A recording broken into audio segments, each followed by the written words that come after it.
This is the Cayenne GTS Coupe, and it is the Goldilocks of the Cayenne range.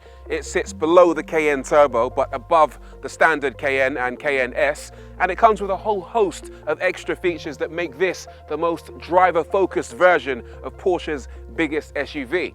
The most important addition being what lives under here. While most Cayennes use a V6, this £88,000 GTS model has been upgraded with a 4-litre twin-turbocharged V8. In this case, making 460 metric horses and 620 Nm of torque, 20 more than the V6 managed for both those figures. It's definitely something to shout about, until you actually take a look at the engine. Let's have a look at the beast in question. All right, it's covered by this plastic thing, but I'm pretty sure that underneath it's going to look glorious. Oh, look at this. Yeah, that's shameful, isn't it, really? Honestly, you buy a V8 and you get that. Let's hope it drives better than it looks. All right, some trivia for you. Porsches don't have launch control. This thing instead has something called performance start, and it comes as standard in this GTS Coupe, and it would be a shame if I didn't show you how it worked, right? So this little knob on the steering wheel, you turn that to Sport Plus, foot firmly on the brake, hammer the throttle, release, and off we go. And that is 62. Properly quick car, this. It'll do 0 to 62 in 4.2 seconds. That's 2 full seconds quicker than the entry-level Cayenne, and only a tenth slower than the Turbo. All right, it's not crazily quick like some of these 600 horsepower mega SUVs, but it is a rapid thing, this. And if you keep your foot in, it'll carry on all the way up to 168 miles an hour. So it's V8 fast, but what's impressive about the new Cayenne GTS Coupe is that it's also V8 loud.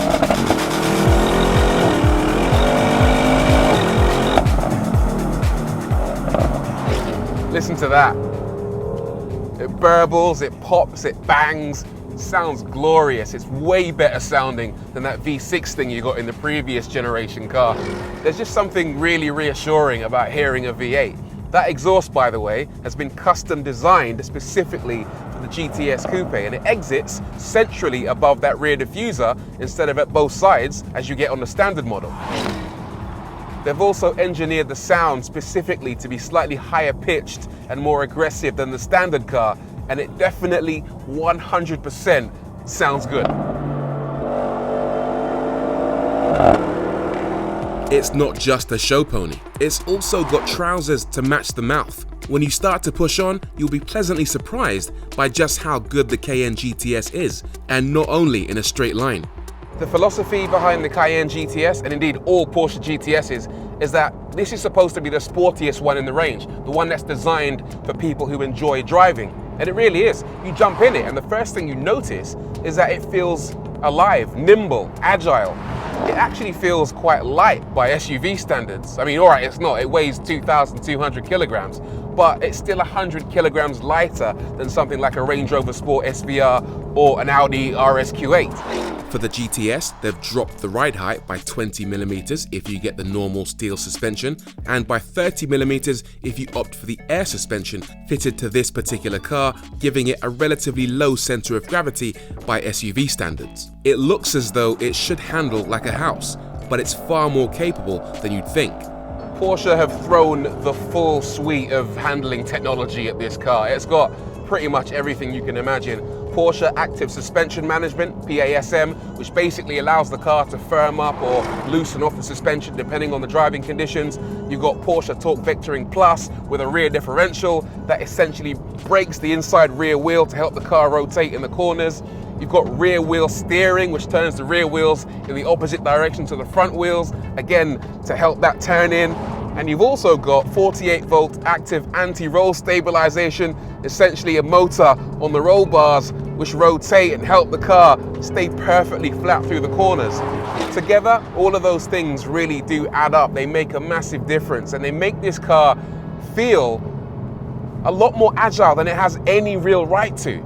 It might be a big SUV, but it drives like a Porsche. So it sounds good and it goes well.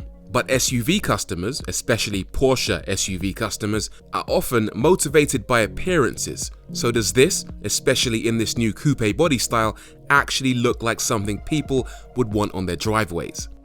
I actually quite like it. I'm not the world's biggest fan of the Cayenne, but out of all of these SUV coupes like the BMW X6 or Merc GLE coupe, this is by far the best to me. It's definitely the best of a bad bunch. In terms of what makes it a GTS, well, there's a whole host of tweaks. First of all, the front and rear LED lights have been tinted to give it a more aggressive look. You got these 21-inch RS spider design wheels finished in satin black. And speaking of black, you get a whole host of black accents. Black on the front air intake, black around the window trims, as well as black badges, including this Cayenne GTS badge finished in black, plus the coolest bit, these exhaust tips, again finished in black. Plus, these are centrally mounted. These have been specially designed for the coupe, which looks utterly amazing. Although, word of warning, if you're the kind of person that likes to load shopping into your car while wearing shorts, then you might want to be prepared for a few singed leg hairs. As for the boot, this coupe version offers 625 litres of space, around 140 less than the standard SUV. So there's a definite compromise there. And the cabin, especially at the rear, also has a few compromises worth knowing about. In terms of rear space, it's actually really good. I was a bit worried about the coupe being quite restrictive on headroom, but it's not. I've got loads of legroom and I'm 5'11", and look at that, decent amounts of headspace. You've also got your own climate controls down here, a couple of USB ports, 12-volt power output. But Porsche, for God's sake, why has this car only got 2 seats in the back? Why? What's wrong with the middle seat? And what is this here? What is this space here designed to accommodate? A loaf of bread? Come on. I made a call to Porsche and they tell me that the bizarre 2-seat arrangement is part of the lightweight sports package, although what that specific cubby is for is still up for debate. The package, which costs an extra £6,000, includes air suspension, 22-inch wheels, a carbon fibre roof, and cloth seats. Yeah, you have to pay extra for seats made of cloth. Up front, they've done a much better job. It's a really nice cabin in here. First off, they've written GTS everywhere. You've got GTS on the rev counter, GTS on the door sills. Then you get loads of Alcantara because yes, it is a sporty car. You've got Alcantara steering wheel, Alcantara roof lining, and Alcantara on these cute little grips down here on the center console. One for your passenger in case they get scared of you driving, and one for yourself when you run out of talent. In terms of storage for your bits and bobs, you've got a couple of cup holders, decent amount of room in the center console with a little wireless charging mat, plus a little place for your mobile phone just there or your spare change. The center console itself is really nicely arranged and looks great with these touch sensitive buttons. Plus, I've got to say, this thing has the best volume knob in the game. Look at this, look at the action on that. Oh, absolutely delicious. Then the screen looks sensational. I think it's 14 to 15 inches in size. Everything's nicely laid out, it's clear and gives you all the data you could ever wish for. Plus back here, you get another screen behind the steering wheel, which gives you access to all your driving data as well as your maps. Very cool execution.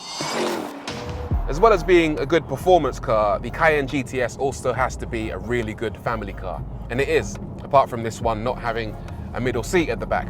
Still got no idea what that is, by the way. But when you're driving slowly around town, it's actually a really nice car to drive. It's actually comfortable, it's quiet, it's easy to operate. You've got a really good reverse parking system, which shows you almost every single angle around the car. The controls are nice and light. It's just an easy thing to get on with. If I was gonna nitpick, and I am nitpicking now because it is a really good car, it's hard to find faults with it, I would say that the suspension is a little bit on the firm side. The ride is quite busy, especially when you're in Sport Plus, but you can slacken it off into normal mode and it does soften up ever so slightly and it rides the bumps and the undulations in the road reasonably well. That said, this is still a sporty SUV and the ride definitely does feel slightly more harsh than you'd get on a standard car. The seats, I'm gonna moan about them as well. They're actually really good. They're quite supportive. They hold you in place nicely when you're chucking this thing around corners. And they even have lumbar support and good adjustability, but they're on the firm side. And I can imagine that on a long trip, that eventually you might end up feeling a little bit of pain. I can probably forgive all of that quite easily, to be honest, but the major problem you're gonna experience with this car is with your fuel bills.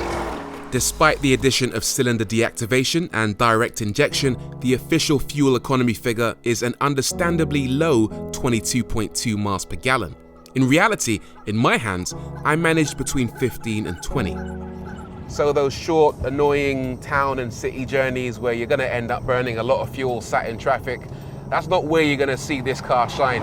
Where you're going to see it shine is out on the open road, where you can really let that big V8 sing. It's really a joy to see this kind of engine return in this kind of car. And it's ironic, really, because Porsche, like everyone else, had begun downsizing and moving towards smaller engines and hybridization and electrification.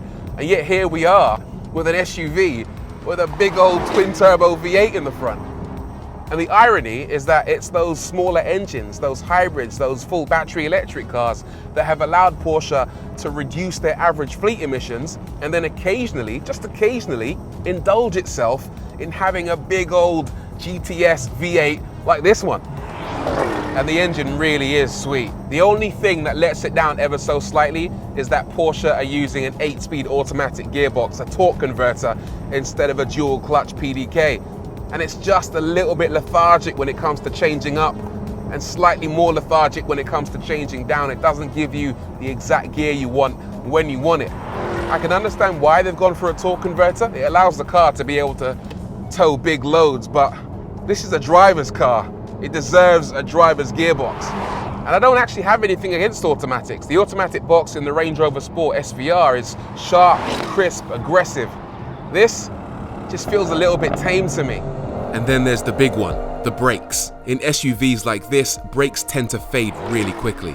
Once you do a couple of big stops, they begin to overheat, lose performance, and if you're really unlucky, sometimes you might even see a bit of smoke pouring out of the things.